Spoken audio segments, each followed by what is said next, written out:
Oi, vamos falar sobre o caráter psicopata do William Reich.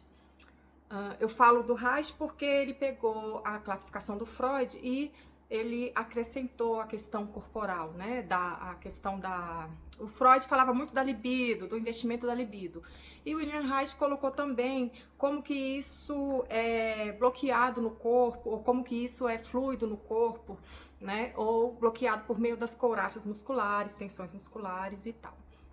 Então, o caráter psicopata, ele não necessariamente ele está ligado à criminalidade, né? Mas sim ele está ligado a controle, porque foi uma criança que conviveu com um ambiente com cuidadores muito invasivos ou controladores, manipuladores e que elogiavam ele muito pelo resultado. Ele foi amado pelo resultado também, né? E aí, diferente da personalidade oral, que ficou uma coisa mais passiva, a eterna necessidade de ser cuidado, né? Ficou fixado ali.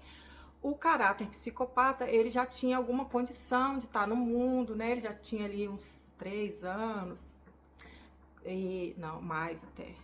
E aí ele acabou desenvolvendo uma defesa diferente, que é essa de controlar antes que ele seja controlado e de cortar com os sentimentos, com tudo aquilo que traz uma profunda dor para ele, né? Porque ele teve pais ali que sedutores, né? Então ele desenvolve pais sedutores assim que elogiam muito, mas não é uma coisa, é mais pelo resultado, não pelo que ele né? É uma coisa assim falada, né? E então ele, para evitar esses sentimentos, essa profunda dor e a perda da inocência dele, pode ter acontecido, ele desenvolveu uma forma de controle. Então ele rompe com a realidade, cria um ego mais, um ego como de uma imagem de uma pessoa mais forte, ou uma pessoa dominador, né, sedutor, mas ele tem essa fragilidade por baixo de tudo isso, né? Um tratamento, ele geralmente ele não procura psicoterapia não, sabe? Só quando a esposa fala que ou ele vai ou terminou, ou quando alguém dá um checkmate nele assim, aí ele, na verdade, quando ele não consegue controlar, geralmente ele se retira, né?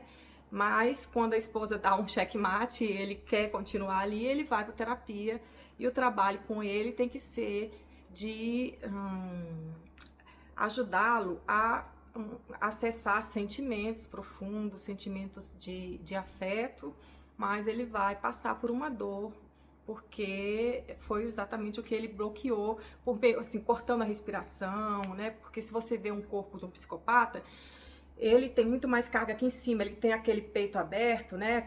Uma coluna hiper estendida, como quem tá ameaçando, assim, né? E a parte mais, a região inferior do corpo, o quadril, a pelve, né? Pode ser estreitinha, as pernas mais finas e ele é mais forte aqui.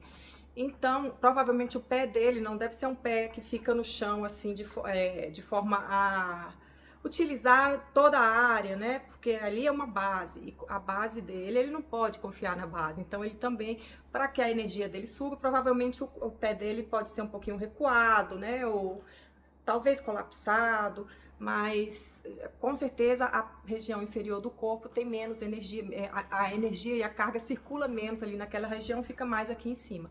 Então tem o trabalho de fazer ele respirar, o diafragma dele muito rígido, né? Amaciar esse diafragma um pouco, abdômen rígido, o peito é duro, o tônus é muito rígido mesmo, rígido demais.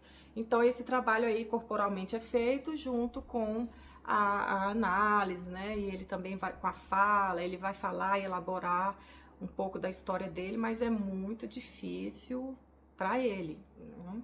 Porque implica em deixar o controle, e deixar o controle para ele significa colapsar, mesmo que inconscientemente, isso para ele é colapsar. Então, é isso, esse caráter. O próximo vai ser o caráter masoquista, o caráter rígido, né? Ele tem vários. O caráter rígido, ele ele vai se dividir, tem o masoquista, tem o passivo feminino, tem o obsessivo, o masculino agressivo, e a gente vai destrinchar um pouquinho depois. Até mais.